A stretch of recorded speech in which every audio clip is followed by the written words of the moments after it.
be teaching you translation studies, and which is the part of the skill enhancement course. Fine. So this is the first time I'm taking this class, and today I would like to first of all start with the introduction of the syllabus. Fine. Hope all of you would have taken the glance of the syllabus. Still, I would like to introduce the syllabus. So I'm sharing this.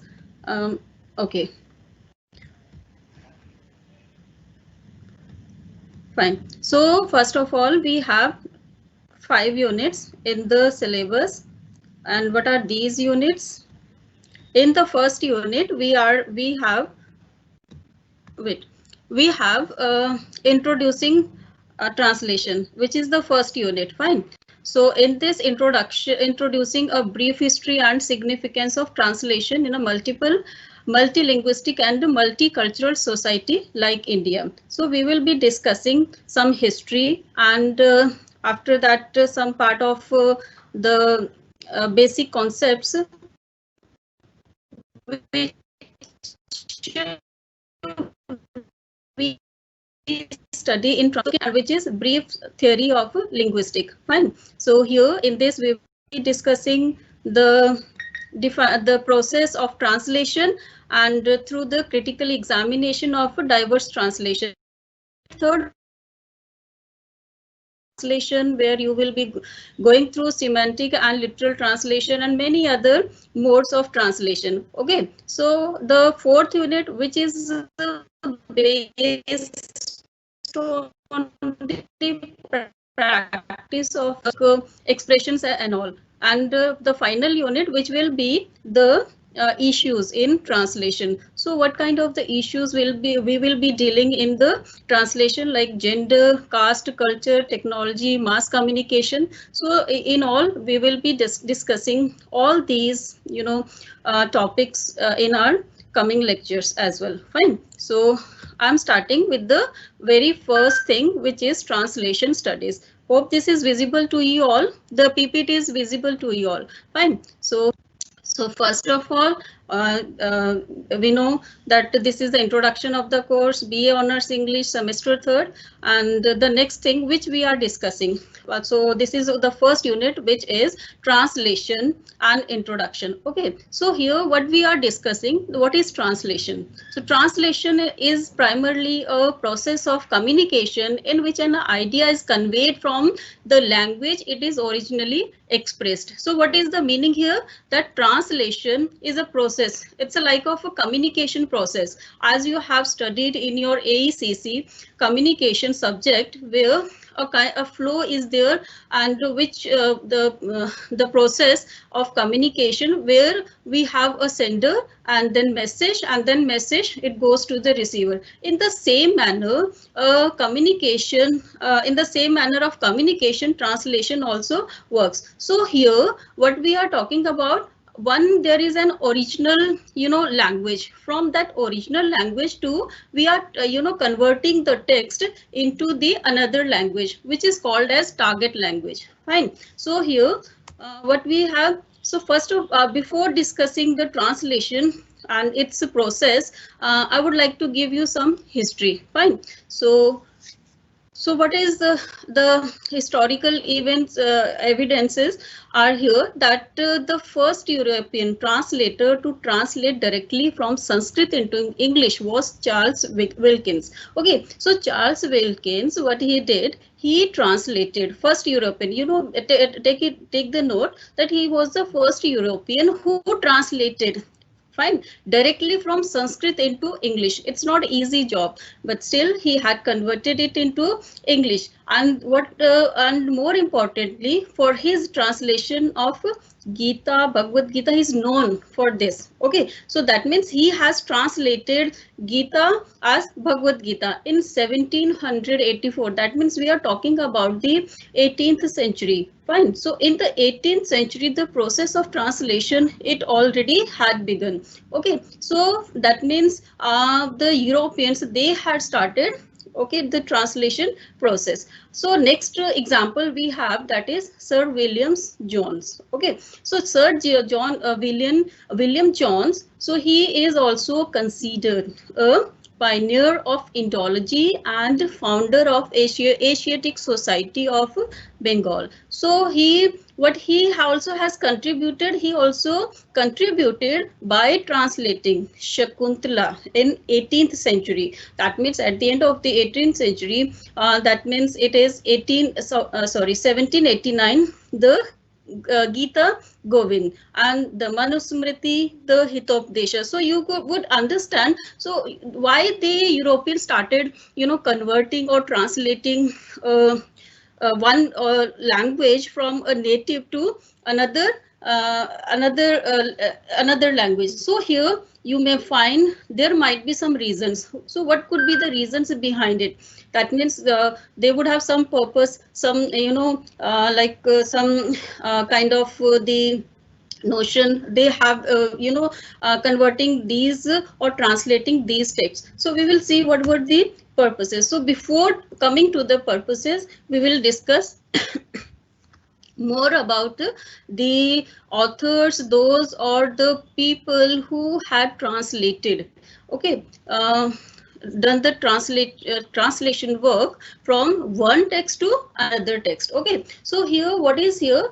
H.H. Wilson. See, you may consider or you may see here that these are the British, okay, and they were the European, and they took the responsibility of translation, okay, from one language to another, though it was their not own, text. Still, why it was there was a purpose behind it. H.S. Wilson, he was the secretary of the Committee of Public Instruction, which translated many English books into Sanskrit, Arabic, and Persian. So ultimately, he translated Meghdootam, the Rig Veda, the Vishnu Purana into English in 1823. That means in the 19th century. Fine. So here, next is the William Carey.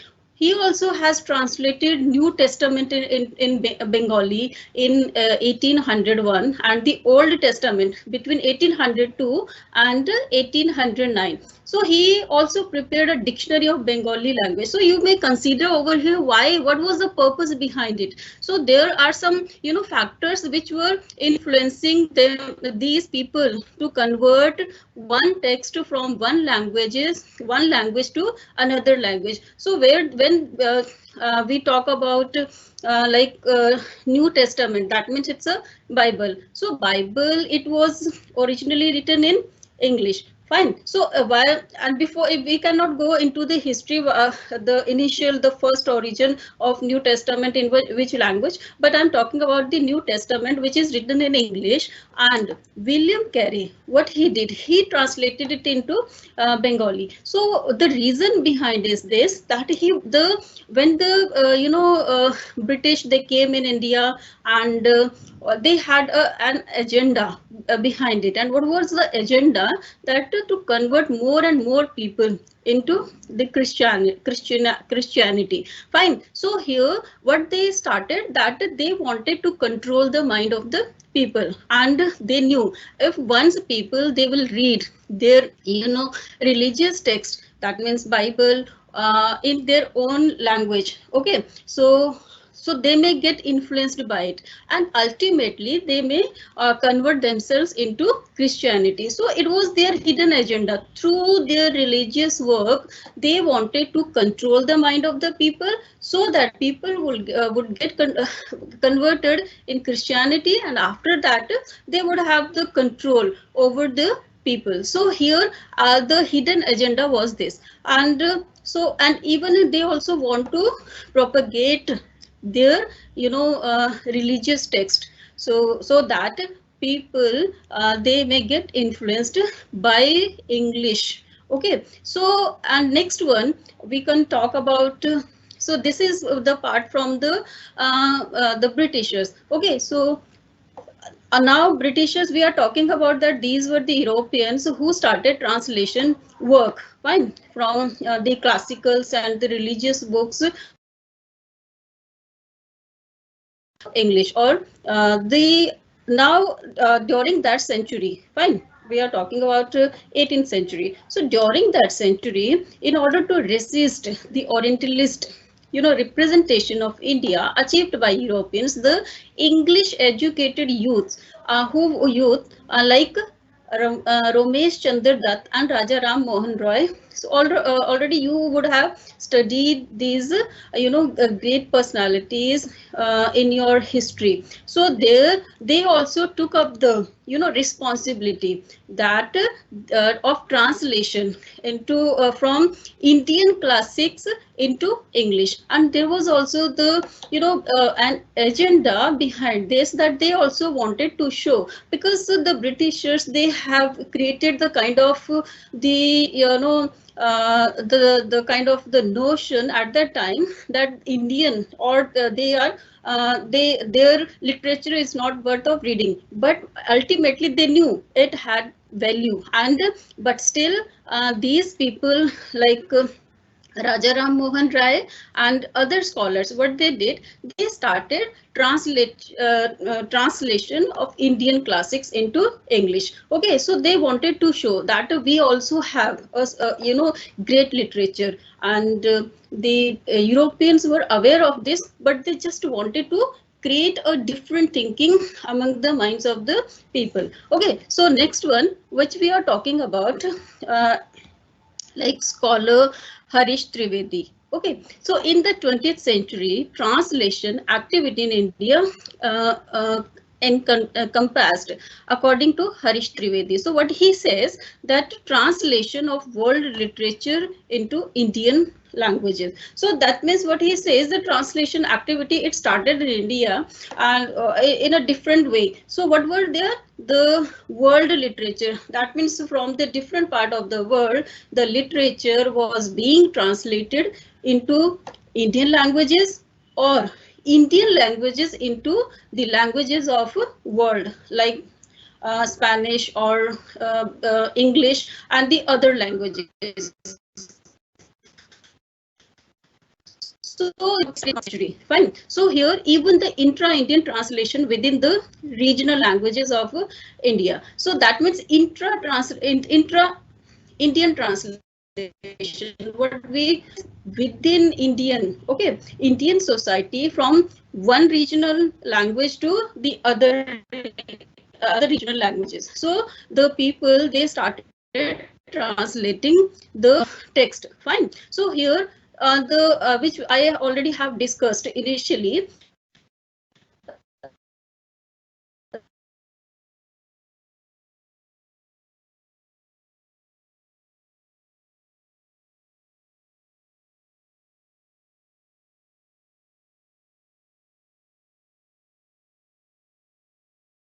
what we thought we okay. So here uh, so what they started, that during the early colonial period, Shakespeare and the popular British literature. So these were the was popular, and the other popular literatures, they were also being converted into the Indian languages. So here converted into, that means the, I'm talking about translation.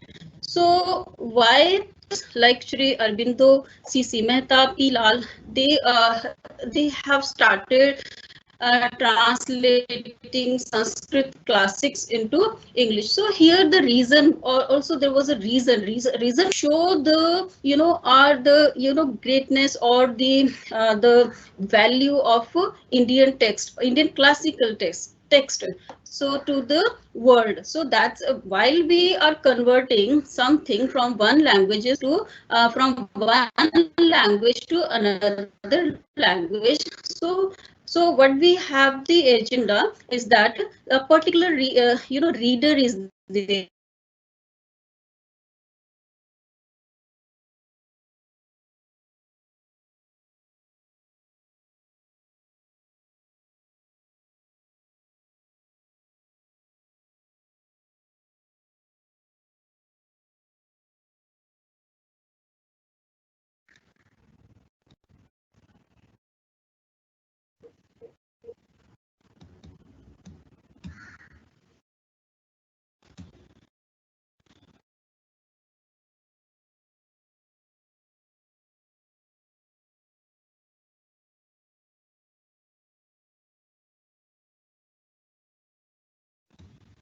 Okay, I think we have lost some connection. So again, I'm trying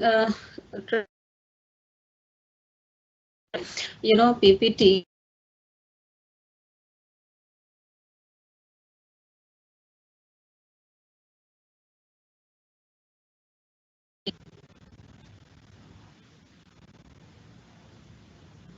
Fine, I got back. Okay, so here what we were discussing that Indian scholars like Sri Aurobindo, C.C. Mehta, P. Lal, they have translated Sanskrit classics into English. So, what is the reason behind it? That they wanted to show the the vast the literature of India, and while they because while they chose English language, they chose English language because they know the Sanskrit is not the language which everybody could read it. So once they have translated into English, so there are the readers from English background, from the other countries. So basically, so this was the reason that they wanted to disseminate their own classics. So here some these are the basic reasons, so why the people they started translating the one text from one language to another language. So here one more agenda, or one more Sahitya Academy, and this is the basic literary organization, and the National Trust Book Trust. What they start when they realized that the one regional language text is being ignored by the Indians, or by the authors, or by the translators. So what these organization took the initiative that they started new projects, and through these new projects, what they promoted, or they motivated the writers or the translators to come forward and take up the responsibility of converting from one regional language trust text into the another language. So here, so the after seeing the initiative of these organization, Saint Pierre remarks, what he says that these such kind of the projects, so they are necessary. Why they are necessary? Because they they create a kind of a national integration through the exchange of creative literature. Why we are talking about exchange of creative literature? Here creative literature, that means the literature from one language. Suppose one book is written in Bengali, fine, and only the a particular community can read this text, and if you also have read this one, and you find that the other people, other segments of the society, or other community from the different parts of the country, they should also know about this text. So what you will do as a translator or as a reader will try to convert or translate it into another language, so that uh, the other readers, they also can get connected with each other, and they can also share the ideas and the thoughts through the literature. So that's why Saint Pierre, he says that it is essential project which feed on the desire to forge national integration through the exchange of creative literature. Fine. So the next one, now come to the main point, what we have to discuss here, what is translation exactly. So through the brief history of this, you would have understood that why the people they started translating the literature from one language to another. So here some before that, I would like to discuss with the uh, start with the process of translation. Okay. Sorry. So here, like communication, we have a a cycle, communication cycle. So here through this, diagram or this figure, you would understand, or you may recall that how communication cycle works in the exactly in the same manner. Translation work or translation cycle also we can find it. So here just like in a communication cycle, we have a sender, and he encodes the message, and after that the message, when the receiver receives the message, and what he is trying to do, he is trying to decoding the message. Decoding in the sense that he is trying to understand the message. Once he has understood, he has got the message, and through the response or his reaction, he is giving the feedback to the sender. So why I'm discussing this communication cycle here, you will you may relate the same cycle with the translation process. Fine. So now come to the translation process. The process of translation involves multiple steps, and so what are these steps? We have, here I have converted the message. The sender is here. Now instead of sender, I have written the word Hindi. Okay, it's a language. Fine. And instead of the receiver, I have written the word English. So that means I'm dealing with two languages, and these two languages, one is Hindi and second is English. Fine. So you can relate this same kind of the cycle with the communication cycle. Fine. So here what exactly, we have one text in Hindi. Fine. Say we have one book, Godan, and written by Munshi Premchand. Fine. And it's written in Hindi in 1936. Fine. So we are taking that text. It is the original language which is written in Hindi. Fine. So this is sorry, the original text which is written in the language Hindi. So originally, in which language a text has been created, that is the source language. The origin of something, that is source. So here the origin of the book Godan, the novel. Okay, so it is written in Hindi. That means this is the source language. The content here, that means so the text, what is written in the text, that is the content, the story. The story in a different way it is written, where you can find different tones and different kind of the grammatical or the language structured words or sentences. So here what is this? This is the content, this is the message, the story is the message, and when it is being converted into English or being translated into another language, that is English. So this is the target language. We say it as a target language. Fine. So here it is evident or clear to you that the text which is written in the first time in the language, that is original language, we say it as source language, and when it is translated into another language, that is called as a target language. And here why we have feedback word here, because once one text, that means it has been translated into the another language, which is English.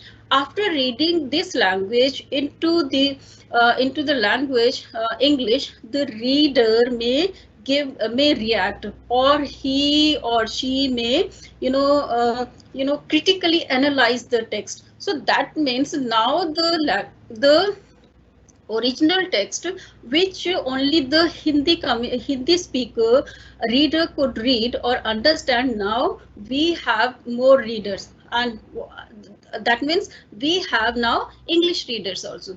They exchange their ideas through the responses. So these kind of responses, they go again back to the original text. So in this way, it's a kind of the process. So even I have taken this process from your study material. So I would suggest you go through your study material and read it and try to understand this. Next one, the translation process again.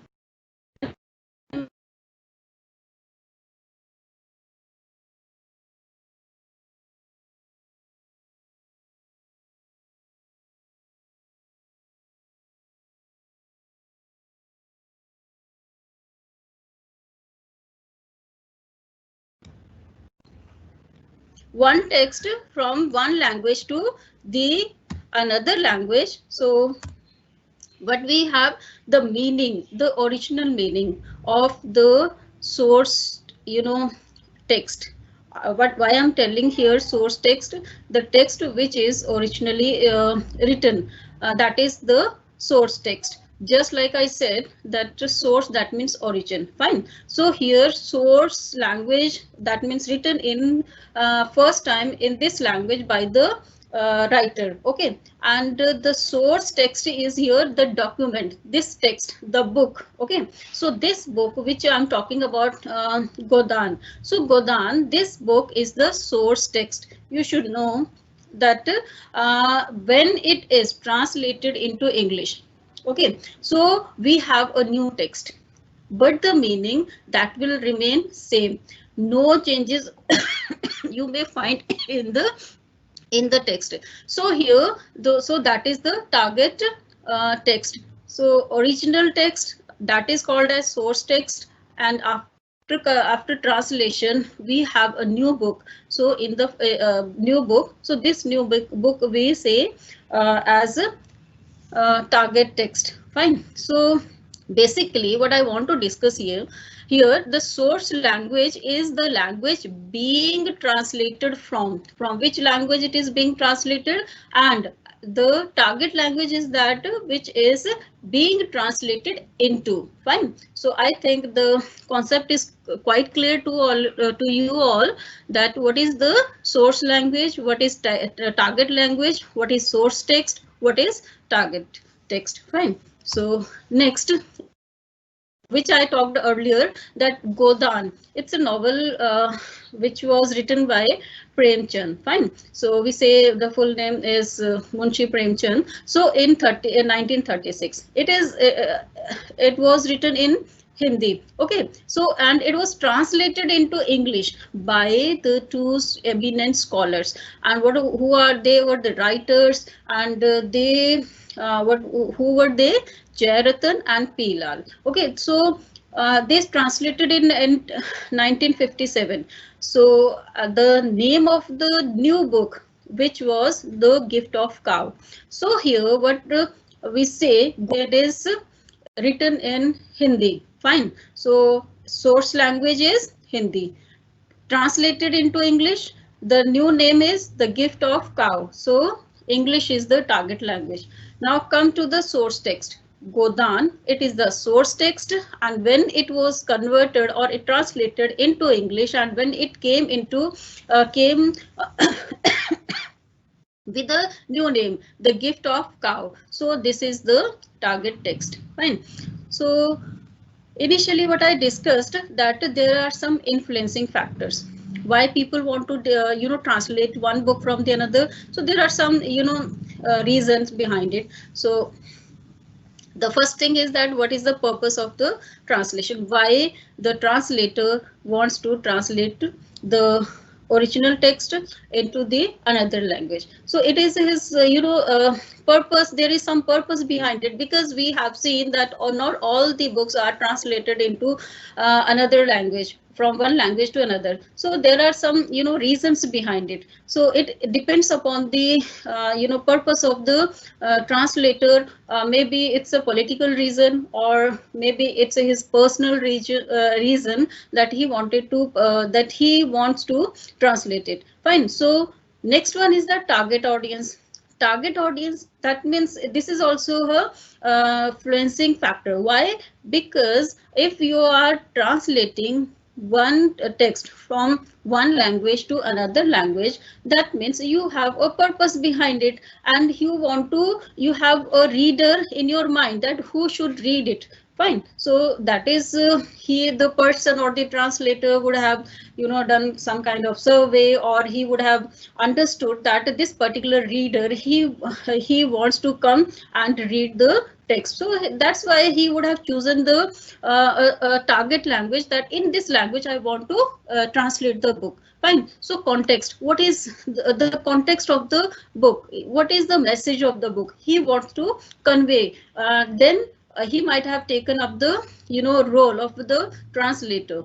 Fine. So next one is reception. So he also has a kind of the agenda, or he has a kind of the objective in his mind, that what kind of the reception the reader may the book may have. While one text is translated into another language, so the reader or the target reader is there, and that how they are they would accept it. So the depends upon the the reader and his attitude. So here these are some the influencing factor where the translator decides to translate a particular text into another particular language. Fine. So the next one, we will discuss some uh, definitions, and by the linguist. I'm sorry. So the first is Eugene A. Nida. Okay, so he is a linguist, and what he says, that there isn't any, it's not possible that every language has the similar words in the other language. That means while you are talking about the source, language, and you are talking about the target language. So here he says that it is exactly not possible to translate word to word and the the text. So here why he says that every language has its own grammar, every language has its own codes, so its own system, a structure. So that's why he says that it's not possible fully or exactly, we cannot convert. But exactly what we are trying to do, we are converting the meaning or the message of source text into the source the target text. So another linguist and critic, what is J.C. Ketford, what he says, translation is the replacement of textual material in one language by equivalent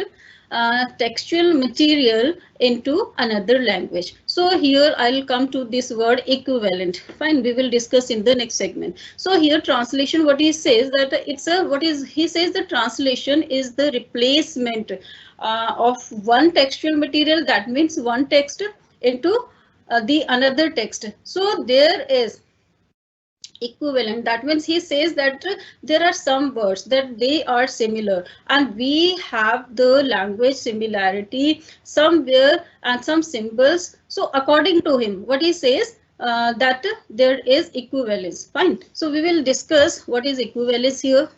So equivalence is here, I'm reading the statement. So here translation is an activity which involves substituting messages into one language, not for separate code units, but for entire message in some other language. So what he says, according to this definition, we are not converting the the message, like we are not converting only one part of the language. We are not that means we are converting the complete message or translating the complete message into the some other language. Fine. So here we are not targeting only the semantic or the literal translation. Here we are discussing equivalence, that means the message from one language to the other language is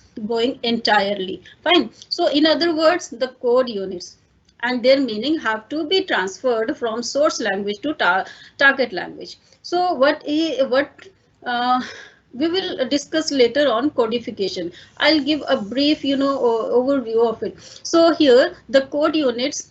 So in other words, code units and their meaning have to be transferred from source language to target language. That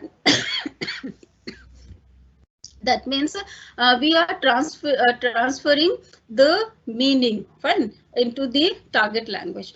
The role of a translator. So here the again one definition is coming where the role of the translator is to read the original text. How the translator has to behave. First of all, we cannot translate any book without reading it. Only once reading is not sufficient. You have to go through it and you have to understand the language. You would have the competency of that particular language. After understanding that language, and then what the reader, who is the translator, fine. So first of all, the translator has to read the original text, and then it's very carefully, and after that he has to recodify in the sense that he has to interpret the message, and then after interpreting the message accurately, has to interpret the message and then transmit the message meaningfully in the target language, fine. So here hence it can be said that translation involves two equivalent messages in two different codes. Okay, so here so hence it can be said that translation involves, sorry, I have some cough, so wait. Okay, so here what he says that hence it can be said that translation involves two equivalent message into different codes. Two different codes, that means two different languages we have. Two different languages we have. One is source language, one is target language. While and both languages are not fully or exactly similar, but still we have some symbols like the words or the phrases or the sentences, and we have some norms and this grammar of that particular language. So exactly we are converting the message or translating the message from one language to the other language, fine. So next, interpreting. So here we have discussed about translation. So what is translation? You are translating, or you are changing the language. Here exactly the message is being changed into the other language. So we are talking about the written text. So in the while I talk about the translation, we have what we have discussed till now. We have discussed about the written text, fine. So that is the translation. So next we are going to discuss about interpreting. This is also given in your study material, so you may get the you may get sufficient material over there, and I have picked up some material from the same text, fine. So okay, so what is interpreting? Interpreting, it's also a kind of translation, but here while we talk about that means again we are translating one message from one language to another language, from the source language to the text language, fine. So here interpreting is this, that speaker is speaking something and the translator, or we say him or her, the interpreter, when the message is being translated into the other language, fine. So that is called as the target language. So here I'm reading this statement and then we will discuss it, fine. So interpreting is an act similar to translation. So what is written here? It is similar, but exactly we can't say interpreting is translation. So here that some differences here. We are talking about similarity, fine. So similar to translation, as an interpreter translates the content, that means linguistic element. Content, linguistic elements, that means what is the message we are, because what we are speaking, how we speak, that a language or a part of linguistic. Okay, so the context what is the message, what is the content, what is the context, in what context the message is there of speech or text, whatever is there, keeping in view the paralinguistic elements. Paralinguistic, that means your voice modulation, your pitch, fine, your expressions, gestures. That means here we are talking about the speakers, gestures, speakers, expressions, speakers, voice modulation. So all these points he keeps or she keeps in his or her mind, and then translate language. And here what is the important thing is instantaneously, fine. So that means immediately, fine. So while we are translating a text, the translator has sufficient time to go through the, you know, the text, to read it, to reread it 3 times, 4 times, multiple times he can read. After that he also has or she also has the time to, while to convert or translate it into another language, he also has the time, sufficient time to understand, to process, and to you know, do some research on a particular language, and then he or she can convert. But here, while one speaker is speaking something,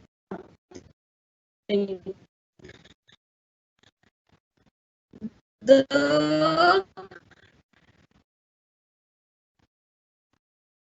translator the audience. Okay, so here he hasn't sufficient time, so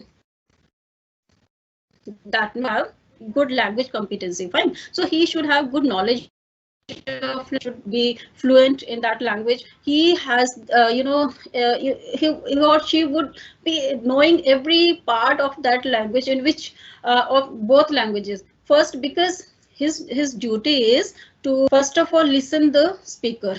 After listening the speaker, he has to understand the message, then he has to interpret the message into the other language, then he has to convey the same message without changing the meaning, without changing the tone. Okay, so the same message in the same tone will go to the audience, fine. An interpreter is required. Now why we need an interpreter? So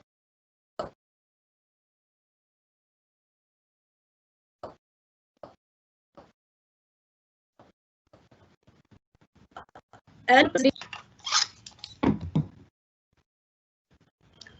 okay,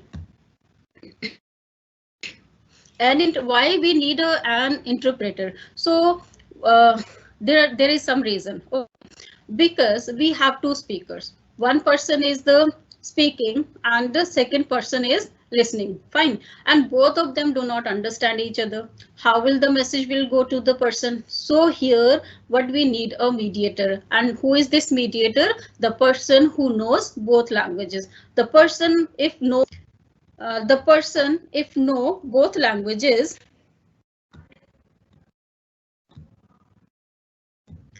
Okay, so the who is the interpreter?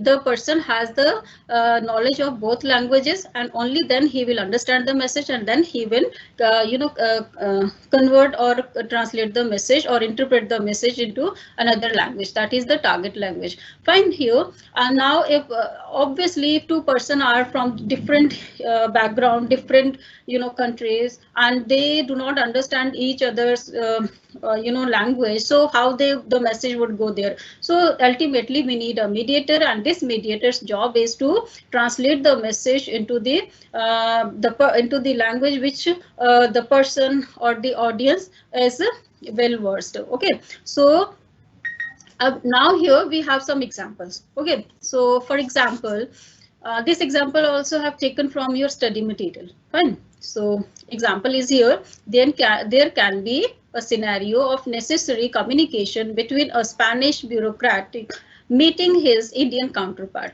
We have one delegate. He has come here in India, a Spanish fine person, and bureaucrat, he has come here in India. We have now language problem will come here. This is called as language barriers. Okay, communication barriers. So language problem is here. The person who is from Spain and he knows only his language, his country language, his nation language, his mother tongue, we can say, and he doesn't understand our language, say Hindi, fine, and he doesn't understand. He understands if I can give you the example like the Spanish and we have Indian delegate, fine. So both of they have to discuss something. So while they are discussing something, Indian doesn't understand Spanish and the Spanish doesn't understand Indian language. So we need an interpreter. This interpreter, only the Spanish bureaucrat understands only his own language, which is Spanish, fine. So we need a translator. Okay, so who could translate Indian message into Spanish? So Indian language, that will be the target language, and the Spanish, that will be the Indian language will be the source language, and the Spanish will be the target language. Fine. So that's why if we haven't any mediator, any interpreter, so how the system will work here? Okay, so that's why we need an interpreter. Now interpreter should have good knowledge or sufficient knowledge of both languages. Only then he can change the message into another language, and then he would convey the same message to the particular person. Fine. So here we have kinds of interpreting. So usually we have more types of interpreting, but here interpretation and here, but basically there are two types. What are these? Consecutive interpreting, and second one is simultaneous interpreting. So in consecutive interpreting, what is the difference between these two? You might have the thinking, or you might be thinking that what is the difference between a consecutive and a simultaneous interpreting? Both of the people are interpreting. So here is the difference. What is the difference? That first of all, in consecutive interpreting, the speaker completes his speech. Once he has completed his speech, now the interpreter will start interpreting the message into another language. So here, once the speaker will complete the speech, and then interpreter will take up his job of converting or translating the message. Okay, so and in simultaneous interpreting, the speaker completes a statement and then immediately the interpreter interprets the message. That means he translates the message. So what is the basic difference here? That once a completely speech is over, fine, then the interpreter taking up the responsibility. So that means during that time he has sufficient time with the interpreter. He has sufficient time to convert the message or into the other language. So here for example, we have the examples of consecutive interpreting in highly technical meetings or in official lunches,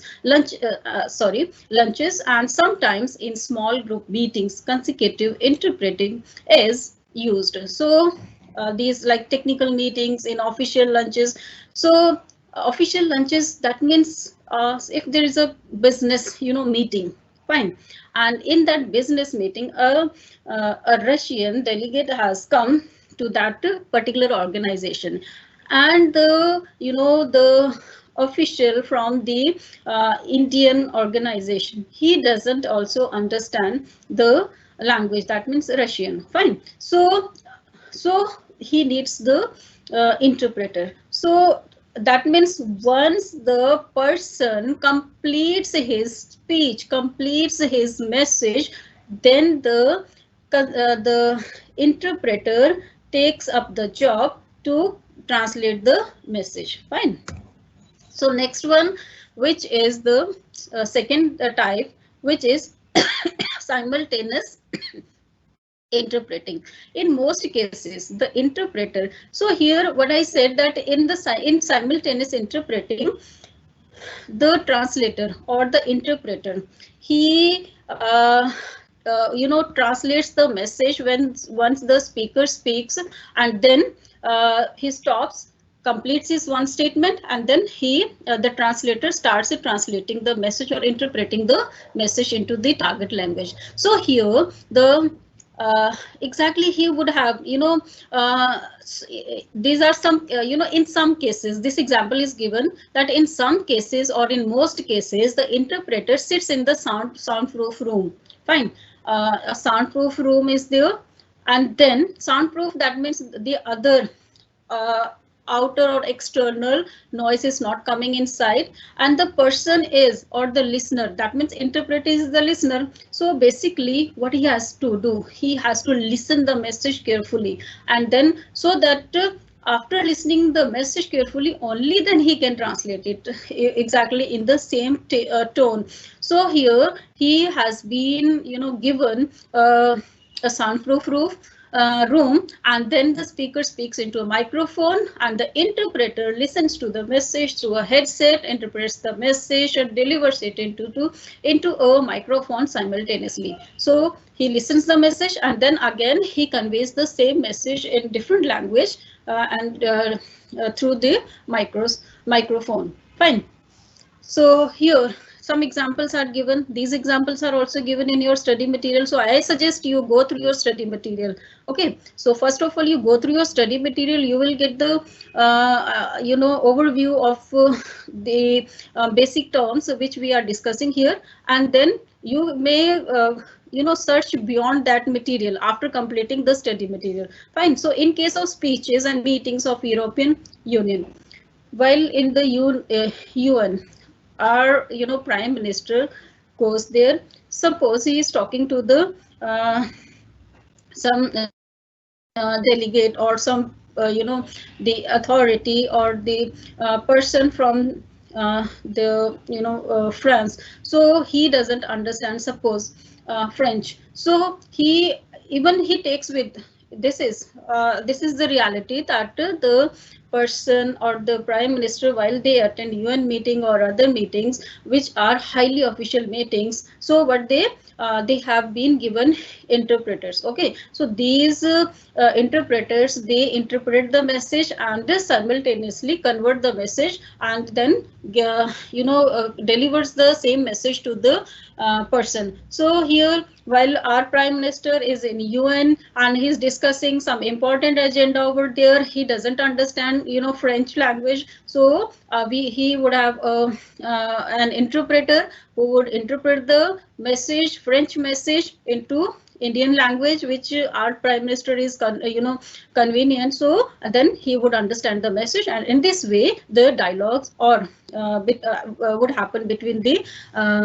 officials or the authorities. Fine. So such kind of some examples are given in UNICEF, WHO. The delegates from different nations gather in one place and they discuss their agendas, or they discuss some important issues relating to their own countries or relating to the world. So because all the delegates are from the different countries, so that means they have some may not understand English, and so they have their own interpreters and they interpret the message in the convenient language. Fine. So we have some more. Basically, we discussed two kinds of interpreting. So two kinds of one we discussed about consecutive. That means after the once the speaker completes his speech, and then the translator or interpreter interprets the message. Next one is we discussed, which is simultaneous. Once the speaker completes one statement and the interpreter interprets the message to the listener or to the person. Fine. So here we have some more, some minor interpretation kinds of. So here in this relay, we are talking about relay.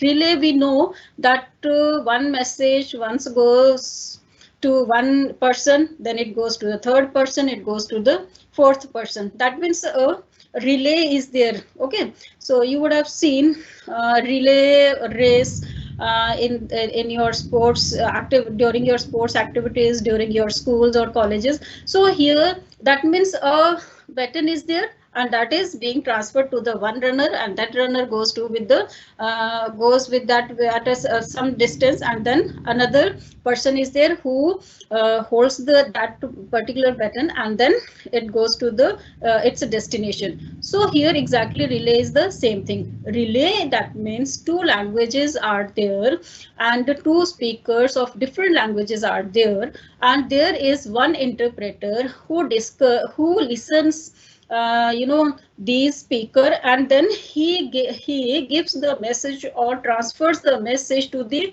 third person, and then that person gives the message to the listener. Fine. So here we have given one example that when message is being transferred from one person to the another person in different language, so that ultimately the purpose is this, that the person or the listener or the audience should understand the message. Fine. So for example, yeah, when there are some political rallies from Indian North Indian states to into the South states. So there exactly we need the politicians who don't know the language of the South. Okay, so they have interpreter. You might have seen even our prime minister, when once he was in the he was delivering his speech. So you would have seen that he had a interpreter who was translating his speech to that regional or that particular community. Reason is this, that those people from the particular community, they do not understand one language. So to make them understand that language, so we have the interpreter. Fine. So here in the relay, what we are talking about, suppose the speaker speaks in a language.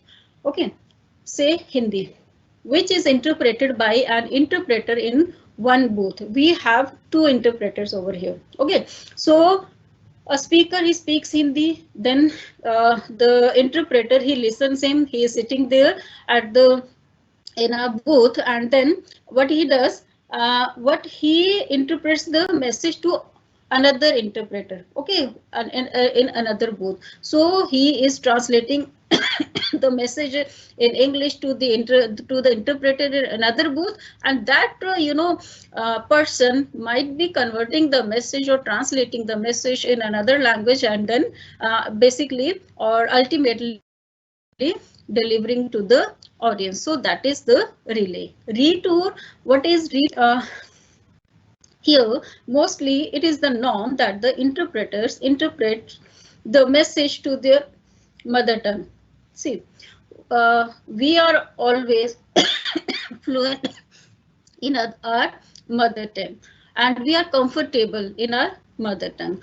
Whatever we have to translate, whatever is our mother tongue. What is the mother tongue which a child learns first in his when he comes in contact in any language, and he learns first language, that is his mother tongue. Okay, so mother tongue, we are comfortable in mother tongue, we do not feel any problem converting the message.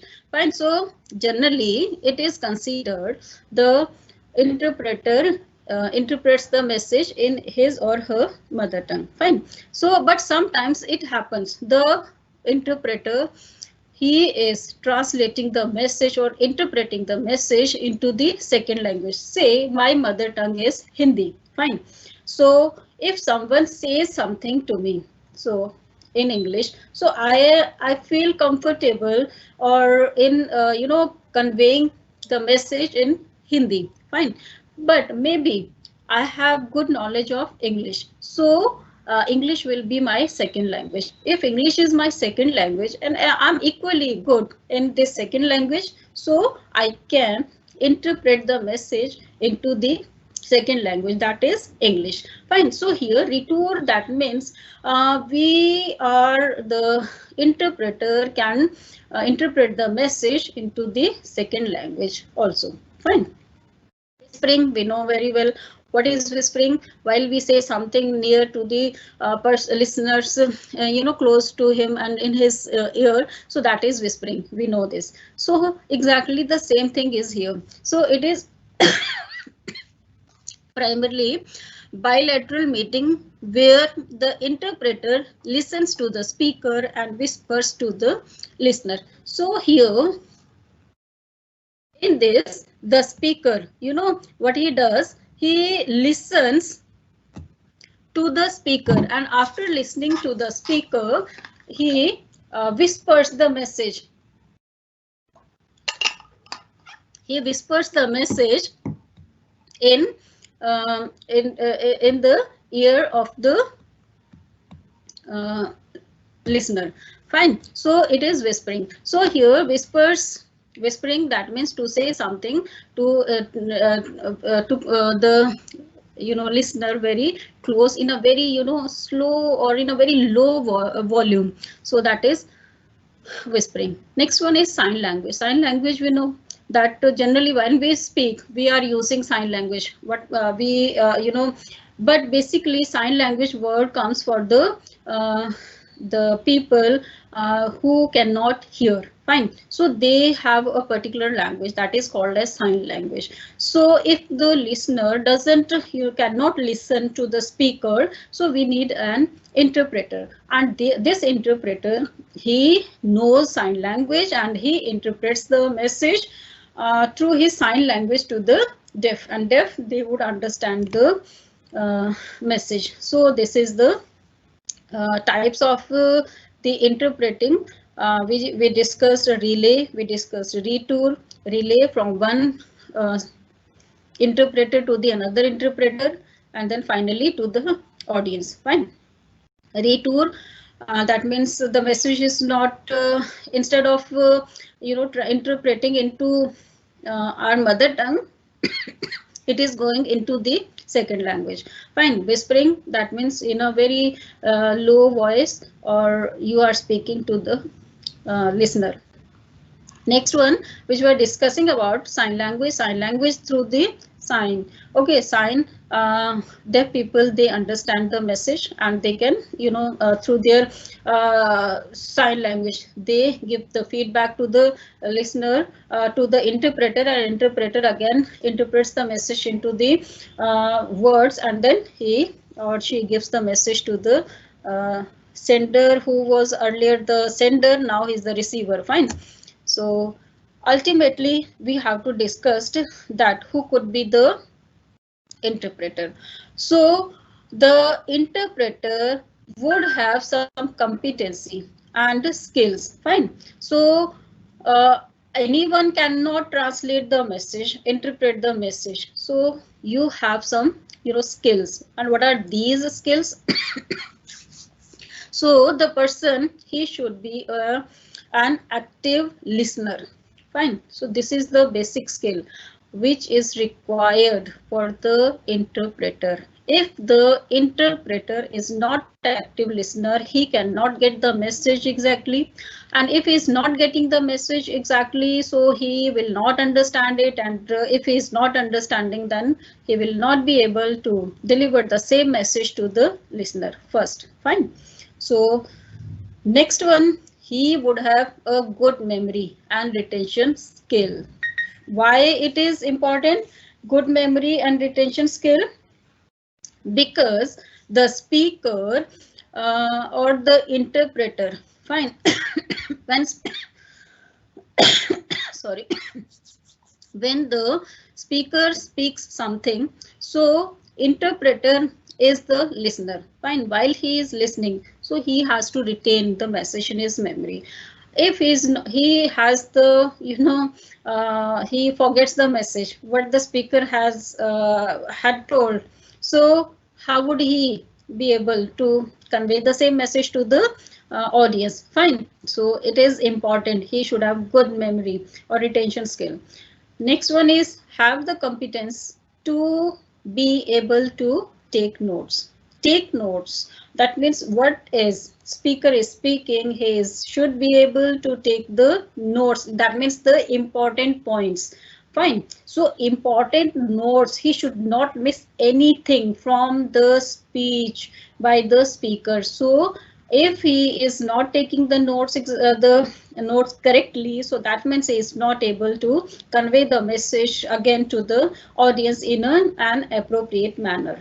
Next one is he should be able to mentally transpose and render the message of the speaker into target language. That means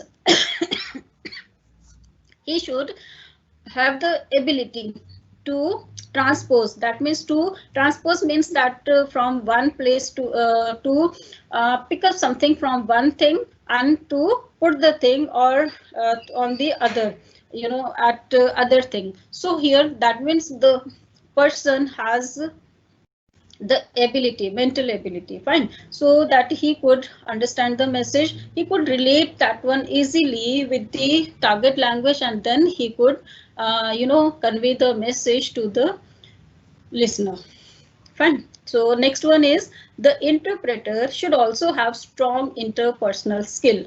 This is very important. In fact, everyone should have good interpersonal skill. Interpersonal skill, that means communication, good communication skill. So we should have good communication skill. Obviously, interpreter should have good communication skill, and if he is, hesitating of telling anything to the listener, or he is not able to communicate well, okay, he takes so many pauses and he is not communicate well, so again the message will not go correctly to the target person. Fine. So here the person should have good interpersonal skill, good communication skill.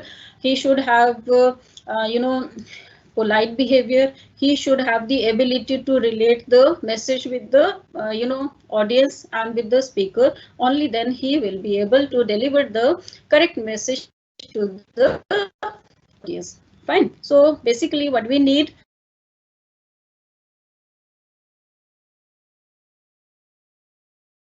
skills. He should be a good memory skill or retention power. He should be competent to take note, and he should have the ability mentally render the message or change the message into the target language. And then the interpreter should also have strong interpersonal skill. That means good communication skill, good etiquette. So here we have to discuss some ethics. So what are these ethics? While interpreter is speaking something to someone, so he would have some ethics. What are these ethics? Is basically means we have some moral,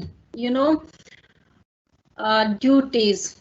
Okay, so what are these moral duties of the interpreters? That he should have the ability to keep the message, strictly confidential. That means he should not tell the message to a other person who is not the correct person. That means he should maintain the secrecy of the message, because the speaker has trusted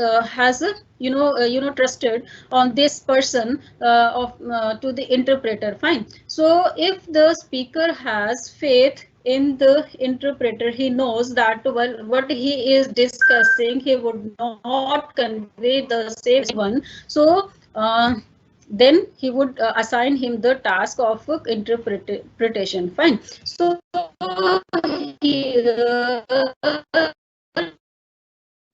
he should, this is the ethical codes, ethical, it's his moral duties, that how he should moral as well as I would say official duties, because he is taking or doing a very responsible job. So he should be objective, impartial. What message is coming from the speaker, that message exactly, he should give the message accurately to the receiver, to the listener. Fine.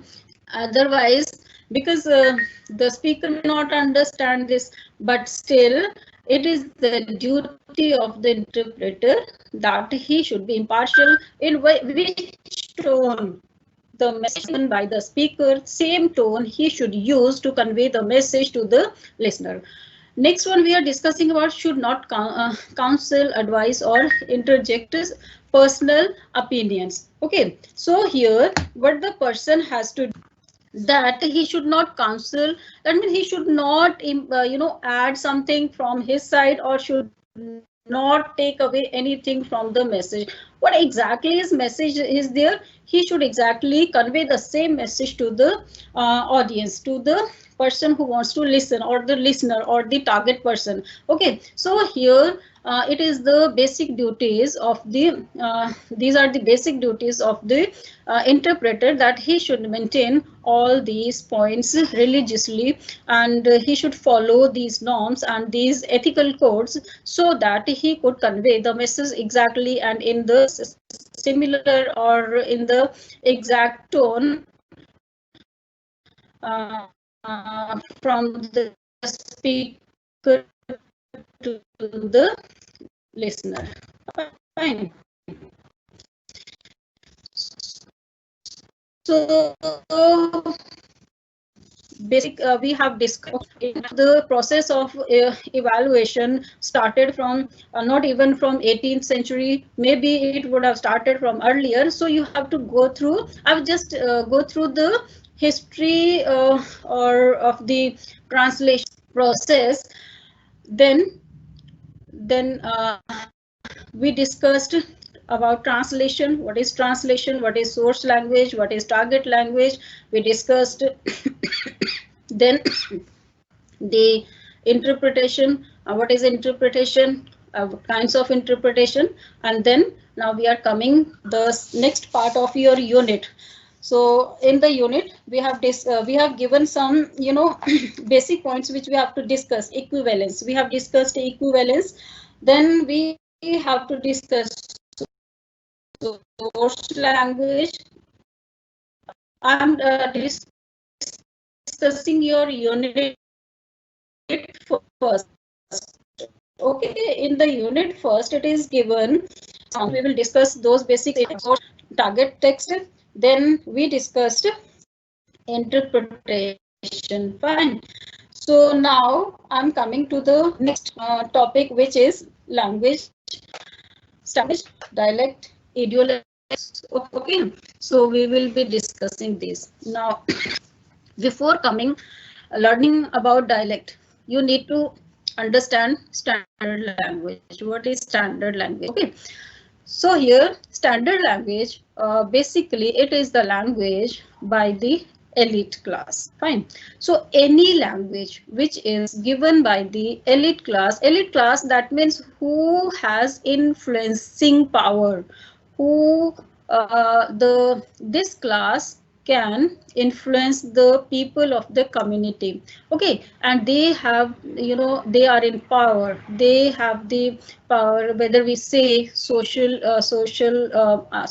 political or economic or the other. So that means they have certain hold on the society, they can control the people. So these are the elite, those are influential people in the society. Fine. So for example, we are using the kind of the language in the school of instruction in the school. Say we are talking Hindi. Fine. If a teacher who imparts or delivers her lecture in Hindi language, so what she is using a formal language, a language which has been accepted. Okay, a language which has a its own rules, acceptable rules. So that means that is the standard language, which is accepted, which has been given some your respect or value, and it has some text, it has some reference text, it has dictionary.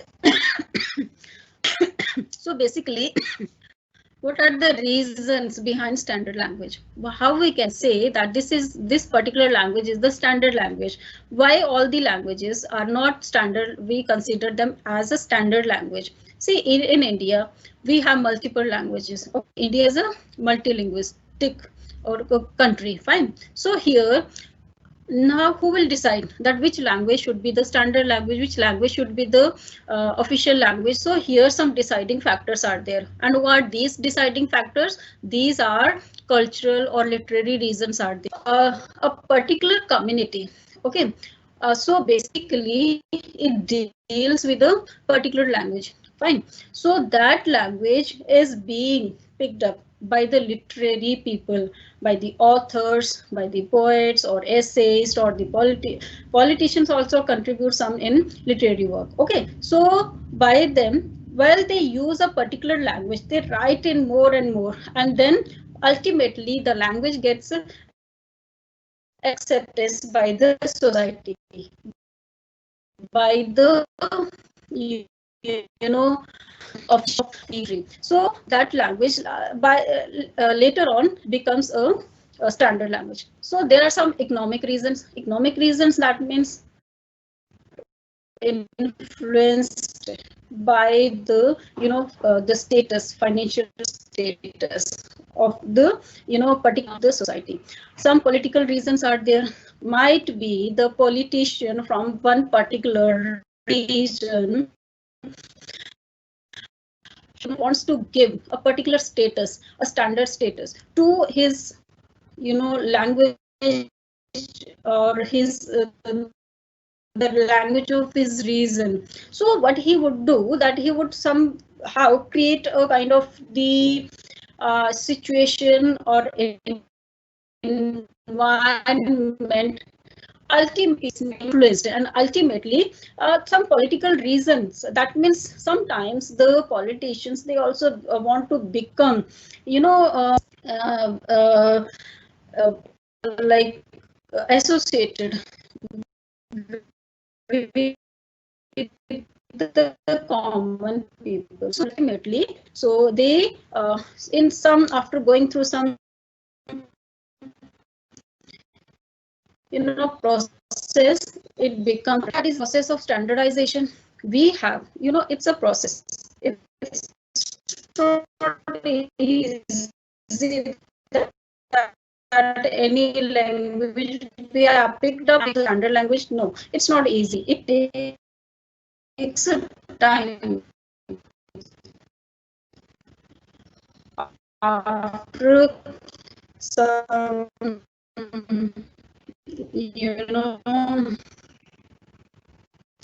going through the process or evolution, one variety of language, it is when it becomes the language of the elite, and when it becomes the language of power, of a language, one language is there, like and from that language you have another variety, and that variety being selected by the elite group. Okay, and who have the influence on the society. So once the language is selected, now the next the process starts. And what is the next process? What is codification? I said you earlier in the beginning of the lecture, we will coding in the next segment. So here codification, that means grammatical rules. Fine. You have to set the norms. You have to set the some rules for the pronunciation, that this particular word should be pronounced in this manner only, then, and what should be the spelling. So that means all these things would be written at a place in the books or in the text. And once all these things, that means you have to create a particular structure, a system to give the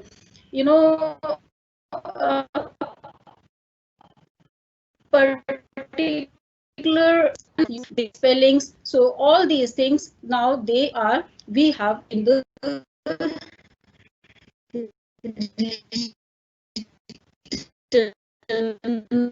form.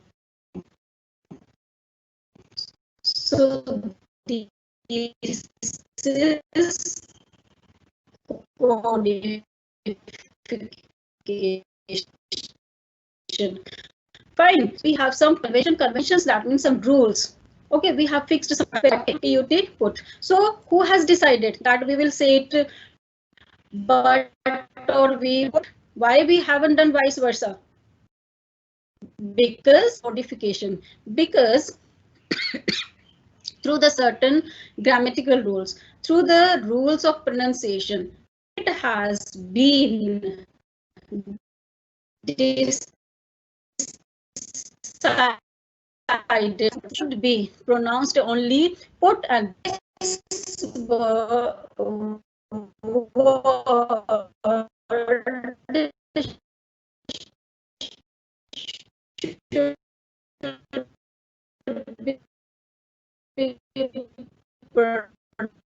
pronounced only but